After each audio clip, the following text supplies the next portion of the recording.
Thank you for choosing our Patio Heat channel. I'm Steve. We provide tips and information to extend the enjoyment of your patio project. Our videos give you a knowledgeable overview prior to investing in your outdoor heating equipment. Whether you are a professional or owner-builder, we provide specific details for optimum heat coverage for your application. Post a comment or question, or for developed visual designs, send your request into designs@patioheat.com. We're here to work with you. For over 30 years, patio heating is the bedrock of our business, expressing what works best. Now let's get heating. All right, so let's take a look at this residential application. First of all, we're going to look at the dimensions of the structure and place of seating. So we have 13 feet of section here by 10 feet that goes into here with a 16-foot little planter area. We have a ceiling height, or I should say a deck height up here, starting at this 12'5", and then I placed it 3 feet out from the wall over here.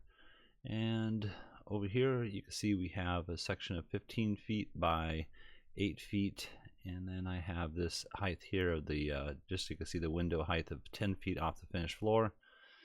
And that's pretty much about it. So let's go ahead and look at what we would do over here. So there's two options over here that we could use. You could use one of the 6,000 watt units, and I have that 6,000 watt unit centered over this span of the space out here. And let me just move this over slightly here, more centrally located. In any case, this is quite high. So if you could, it would be probably nice to maybe, get the extended brackets. The brackets that come with the heaters maintain that 6-inch clearance. And another thing, just by the way, I have this at a 15-degree angle. So from straight down to the ground, 15 degrees out. But in any case, if you get the extended brackets, they're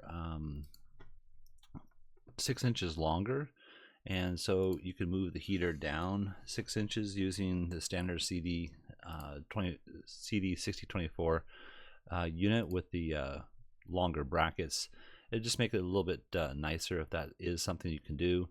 Another thing just to mention is that I have the unit 2 inches in from this edge here to the outside edge over here. All right, so that's 15 degrees and centrally located. Let's go ahead and see the footprint of heat. So footprint of heat, you can see that it heats the area, as far as the space is concerned, very nice, but this is going to be the warmer spot of the two. You can see that the footprint of heat comes down about 10 feet. And this, again, is in the ideal amount of heat footprint. Now, I believe there are some hedges or, I'll call them wind blocks, but some plants over here, and that would help with reducing the amount of air movement over this edge over here.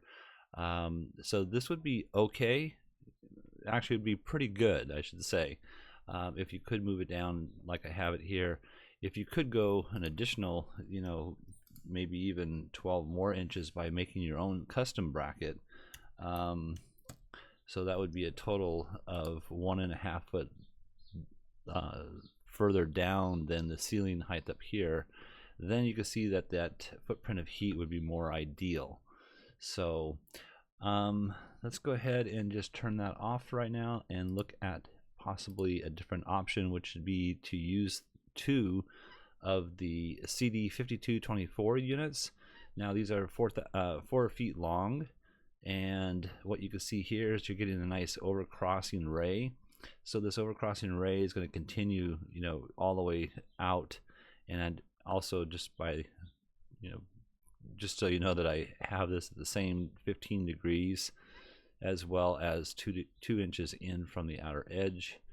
And in any case, you get a nicer overlapping ray. This ray will continue to travel through here, and this one here will continue to travel through this direction here, which will make that crossover ray much more comfortable than the previous, what I just just showed.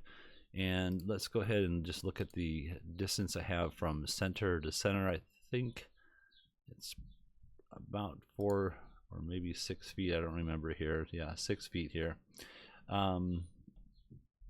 So yeah, 6 foot is the center to center point, and yeah, this would be a really good option, as well as if you could, you know, move these down, either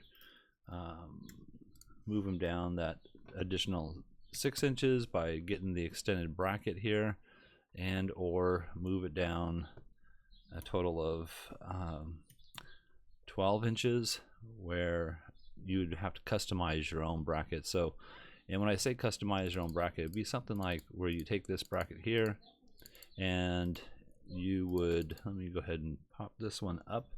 You would mount this bracket here to the ceiling, and then you would take a, you know, your own custom sheet metal or piece of stainless steel, and you would bring it from here. This is show kind of how I would do that. I'm going to go ahead and just pull it out here, and that sheet metal would come down to this location, and now you have a different way of actually mounting the heater itself. And this would be the same stainless steel as this here, basically. But let me go ahead and just move this over for a second here, and kind of give you an idea of what it would, whoops, what it would truly look like here. And again, this is not perfectly manufactured here right now. I'm just kind of showing what it would look like if you were to do it this fashion. So in any case, that's what it would kind of look like, and you would put one on each side and for both of the units here, and yeah, I think that would be pretty good. But I'm gonna go ahead and change that back to what it was before and go back up to the mounting on the ceiling here, just so you can see that is still a really good option as well. So all right, and then they wanted to heat up this area over here. They had shown some images of possibly putting them on this wall here. This 8-foot section I believe I have would be the furthest out it would travel if you were to do it this way. So I would rather put the 5200s, again, these are 4 foot long, centrally located between this edge here and this edge here, and same over here. And then I have them just out, I believe about 6 inches from this edge to the bottom edge here at a 30-degree angle. And you can see you're getting a lot of nice overlapping rays over here. This would be comfortable if on a cold day you're in the jacuzzi here and you just had this one on, or if you had an event where you would be utilizing this space. Both of them would be very comfortable. So I think that's about it. And also, you'd probably want to use a control system on these units here for those cooler days. The cold days, you probably want them on full blast, and probably the same thing over here. If not, you know, maybe you know, this is going to be a warm place to be, and you just want some extra heat on top. Maybe go with a duplex switch over here and a duplex switch over here. Duplex switches turn one element on, or both elements on, or both elements off, and that would be okay. But I'd probably prefer, you know, a control panel for both areas. So all right, well, I hope this has helped. If you're looking for some assistance with your outdoor heating application and you'd like us to review your plan, send your information into designs@patioheat.com. I'm Steve, and please, if you like this video, please tap the like button. And if you have a comment or question, feel free to do so. That also helps our channel out very much, and we appreciate that. Thank you very much. Have an excellent day.